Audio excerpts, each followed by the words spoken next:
नमस्कार, मी तुमची होस्ट ओल्डी गोल्डी फ्रॉम सिंपल कुकिंग।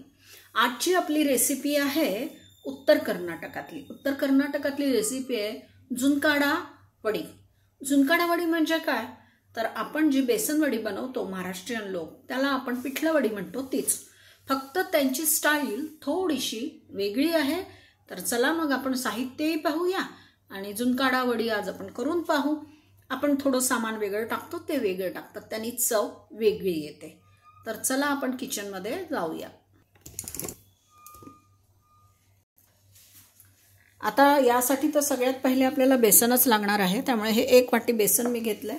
1 वाटी बेसनाला आपण 1.5 ते 2.25 वाटी पाणी घालणार आहोत। आणि आता या झुणकाडा वडीसाठी तेल मी कढईत टाकलेलं आहे। मोहरी, हिंग, हळद, लाल तिखट, मीठ, थोडी खसखस, मिरची आणि लसणाची भरड आणि तीळ, आणि मी हा थोडासा चाट मसाला घेतलाय जो आपण केलाय तो चाट मसाला का घेतला, कारण मी कांद्याचा चटका करणार आहे।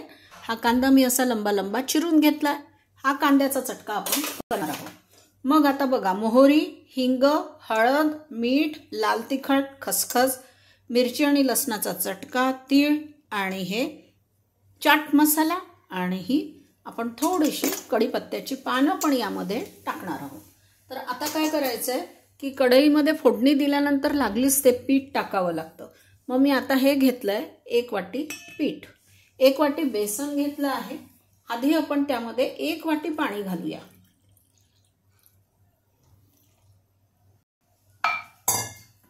आता हे पटकन मी हातानेच मिसळणार आहे, कारण काय माहितीये का, विस्कर किंवा याने अंदाज येत नाही, किती हाताला त्याचा स्पर्श होतो आणि आपल्याला कळतं की हे किती हे झालेलं आहे, घट्ट, किंवा किती यातल्या गाठी मोडलेल्या आहेत ते आपल्या लक्षात येतं।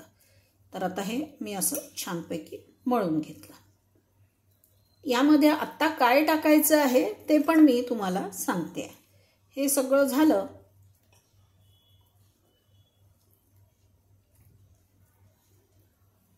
अजून आपली थोडी बाकी आहे, ती तयारी केली की हा झुणकाडा वडी तयार होते किंवा बेसन वडी तयार होते। याची कन्सिस्टन्सी आत्ता घट्ट आहे खूप, एवढी घट्ट आपल्याला नकोय, आपल्याला थोडं पातळ पाहिजे, म्हणून आपण मी 1 वाटी बेसनला 1 वाटी पाणी घातलं होतं। अजून यातल्या गाठी मोडायच्या आहेत, त्या बोटाला स्पर्श होतोय, तर त्या गाठी मी मोडून घेते आणि मग मी याची कन्सिस्टन्सी झाली की तुम्हाला दाखव। आता हे पीठ मी छानपैकी असं भिजवून घेतलेलं आहे। यात अर्धी वाटी पाणी अजून टाकून हे पीठ भिजवलं। आता या पिठामध्ये सुरुवातीलाच आपण मीठ टाकणार आहोत, कारण आपण कढईमध्ये जर टाकलं त्याला तर ते मीठ सगळीकडे लागत नाही, म्हणून आपण आधी मीठ टाकून घेतलंय। यातच आपण हळद टाकून घेणार आहोत। आता हळद आणि मीठ टाकलं, पण ते लोक त्यामध्ये चिंच आणि गूळ टाकतात आणि आपण त्यामध्ये ताक टाकतो। आपण बरेचदा ताकामध्ये या वड्या करत असतो।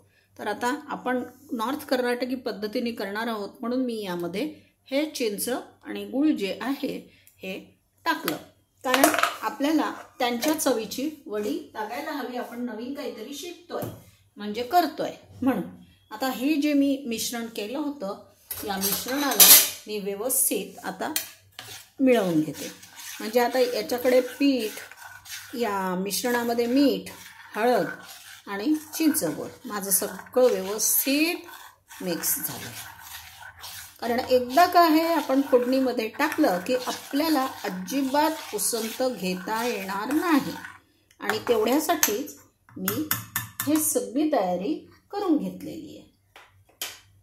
आता मी कढईमध्ये तेल टाकलं होतं आणि कढईत हे तेल अगदी व्यवस्थित गरम झाल्याशिवाय त्यामध्ये मी काही टाकणार नाही आहे। आणि आपल्याला हे सगळं तयार झाल्यानंतर लागलीच ताटलीत थापायला घ्यायचं आहे, म्हणून ह्या ताटलीला मी तेल लावून घेतलेलं आहे। तर ही ताटली पण मी तयार करून घेतली। कढईमध्ये मी 3 चमचे ते 4 चमचे तेल टाकलंय, कारण याला थोडंसं तेल जास्त लागतं। आता आपण बघा, ही मोहरी टाकली। मोहरी टाकल्यावर मी गॅस आता एकदम कमी केला, माझी कढई जाडबुडाची आहे, यामध्ये मी हिंग टाकला आहे। आणि आता आपण काय करणार आहोत, हा जो आपण लसूण आणि मिरचीचा भुरका करून घेतला होता, हा भुरका याच्यामध्ये टाकतो। ही मिरची चांगली तिखट असल्यामुळे हा भुरका जरा मी कमी टाकला।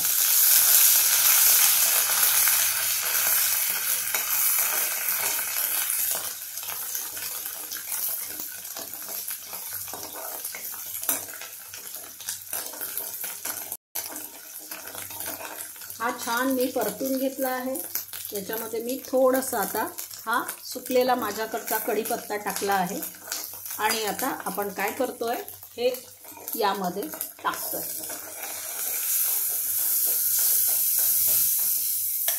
हे ताबडतोब गोळा व्हायला सुरुवात होतं, तर हे आपण आता करतोय। आणि आता मी थोडा गॅस मोठा केला आहे।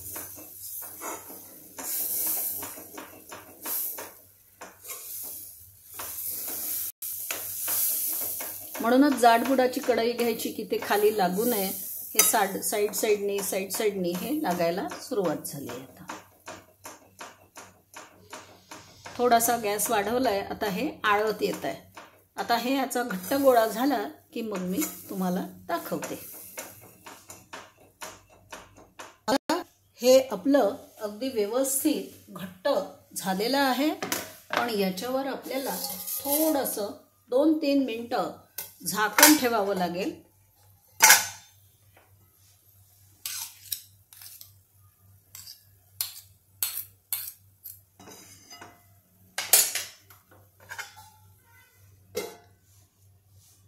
आणि आता आपण ही जी ताटली आहे ही आपण इथे घेऊया, कारण या ताटलीमध्ये आपल्याला ते काढावं लागेल। आणि ही जी वाटी असते, या वाटीला थोडंसं मी तेल लावते, कारण जेव्हा मी ताटलीत ते टाकेल तेव्हा ते गरम गरम असतं, तर ते काही बरोबर हे करता येत नाही, थापता येत नाही। बघा ही एक वाफ आली आहे, पुन्हा आपण हलवतोय।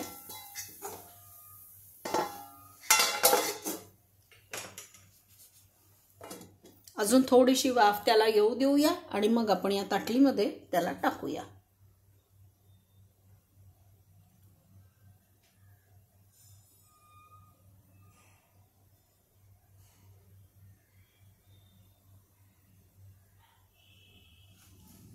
मी आता हे झाकण काढून घेते आहे। मी आता गॅस बंद करते आहे आणि हे जे आहे हे सगळं असंच्या असं उचलून यामध्ये टाकते। ही कढई थंड झाली की ही करपुडी काढून खाता येते, याला खरपुडी म्हणतात।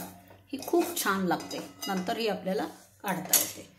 आता हे आधी पसरवून घेऊया चमच्याने।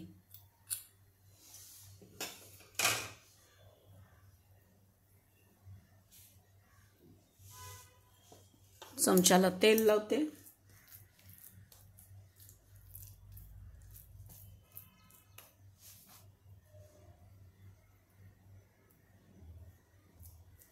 हातालाच तेल लावते, काही होणार नाही ते चमच्याने। हे बघा,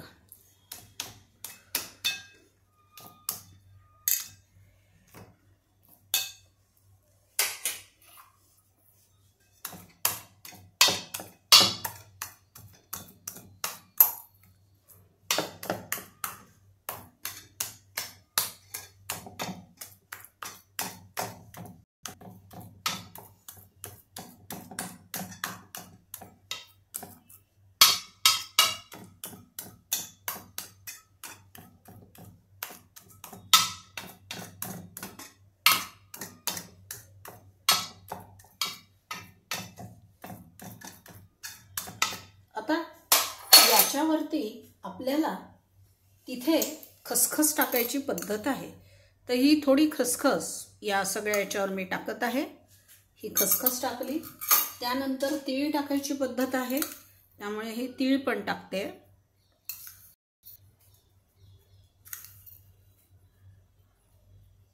आणि आता ही कोथिंबीर टाकते।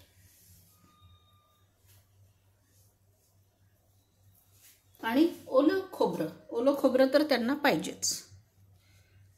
आता बघा, हे हातानेच दाबून घ्यायचं।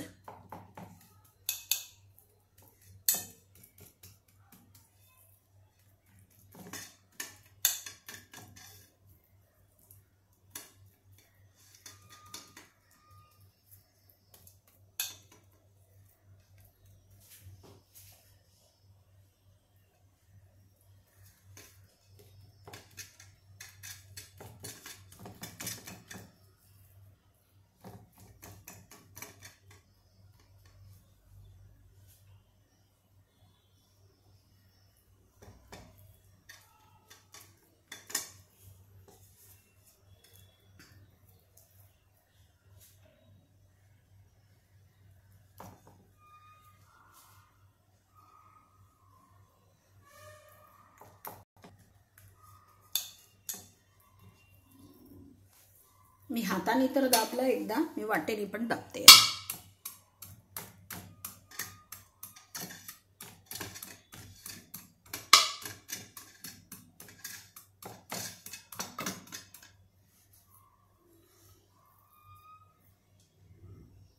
आता हे आपण थंड करायला ठेवून देऊया. आणि आता आपण बघणार आहोत कांद्याचा चटका. कांद्याचा चटका कसा करायचा तर ते तुम्हाला आता मी सांगते. सगळ्यात महत्त्वाचं आपण काय करणार आहोत तर मी ही प्लेट घेतली आहे.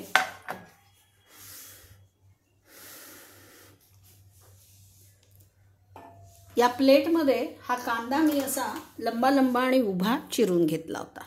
तर आपण काय करतोय, हा थोडासा कांदा या प्लेटमध्ये आपण काढून घेतोय. आणि आता या कांद्यामध्ये आपण टाकणार आहोत थोडंसं मीठ. जास्त नाही टाकायचं आहे, थोडं मीठ मी टाकलं आहे. आणि आपण केला होता चाट मसाला. हा चाट मसाला याच्यावर चांगला भुरकायचा. हा चाट मसाला टाकला. आता आपण यामध्ये टाकणार आहोत लाल तिखट, कारण चाट मसाल्यात काही तिखट नसतं. हे लाल तिखट टाकलंय. थोडीशी कोथिंबीर मी टाकली. आणि हा आता कांदा असा हाताने छान पिळून पिळून पिळून, कारण चाट मसाल्यामध्ये लिंबू आहे, आपण लिंबसट टाकलाय, लक्षात घ्या. तर लाल तिखट, चाट मसाला, थोडं मीठ आणि कोथिंबीर. आपण जर याच्यावर लिंबू पिळलं ना तर पाणी सुटतं. मग ते पाणी सुटलं की तो कांदा कुठेही न्यायला प्रॉब्लेम होतो. आता हा माझा कांद्याचा चटका तयार झाला आहे. याच्यावर थोडीशी कोथिंबीर मी टाकत आहे. कांद्याचा चटका याच्याबरोबर खायला, या वडी पिठल्याबरोबर खायला फार छान लागतो. आणि चाट मसाला वगैरे मी इकडे आल्यावर टाकायला लागले. माझ्या लहानपणी काही हे चाट मसाल्याचं फॅड नव्हतं. आमचूर पावडर किंवा लिंबू पावडर मीठ टाकायची आणि हे करायचं. अशा प्रकारे हा कांद्याचा चटकाही आपला तयार झालेला आहे. आता आपण वड्या पाडायला घेऊया.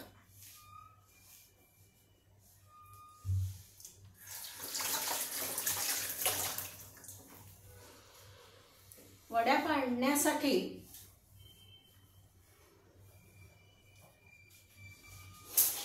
चाकू घेतलाय आणि चाकूला थोडंसं आपण तेल लावूया.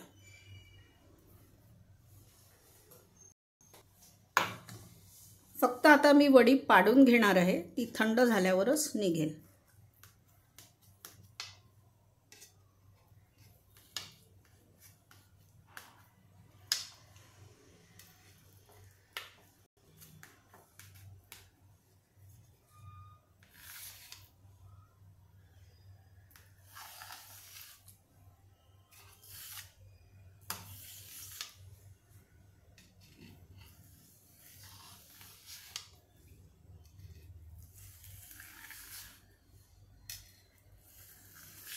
आपण एक साईडची छोटीशी वडी काढून बघूया. बघा निघाली.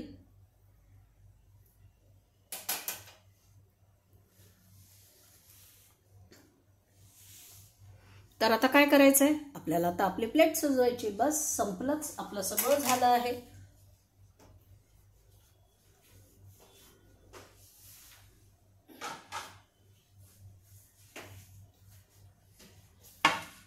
मी भाकरी आधीच करून घेतल्या होत्या आणि मी ज्वारीची भाकरी केलेली आहे.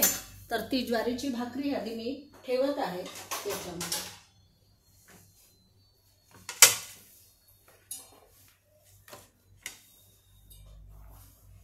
या 3 ज्वारीच्या भाकरी मी ठेवलेल्या आहेत. आणि आता त्या वड्या मी काढून घेते आणि तुम्हाला दाखवते. बघा आपली प्लेट तयार झाली. ज्वारीची मस्त भाकरी, उत्तर कर्नाटकी झुणका वडे आणि आपला कांद्याचा चटका. इतकं खमंग जेवण तयार झालं की पाहूनच आपल्याला असं वाटतं की ते आत्ताच खायला बसलं पाहिजे. तर तुम्हाला ही रेसिपी कशी वाटली ते मला जरूर सांगा. आजची ही उत्तर कर्नाटकी स्पेशल रेसिपी आहे. त्याला स्पेशल झुणकावडी असं म्हटलं जातं. महाराष्ट्रात आपण त्याला पिठलं वडी म्हणतो. भाकरीबरोबर आपल्याकडे खायची ही पद्धत आहे. ही पारंपरिक आहे रेसिपी आणि खूप साधी आहे. ग्लुटन फ्री भाकरी, प्रोटीन फुल आपली झुणकावडी आणि कांद्याचा चटका. धन्यवाद, तुम्ही माझी ही रेसिपी पाहिली. माझी रेसिपी आवडली असेल तर माझ्या रेसिपीला लाईक, सबस्क्राईब, शेअर, कॉमेंट जरूर करा आणि एकदा जरूर ही रेसिपी करून पहा. धन्यवाद.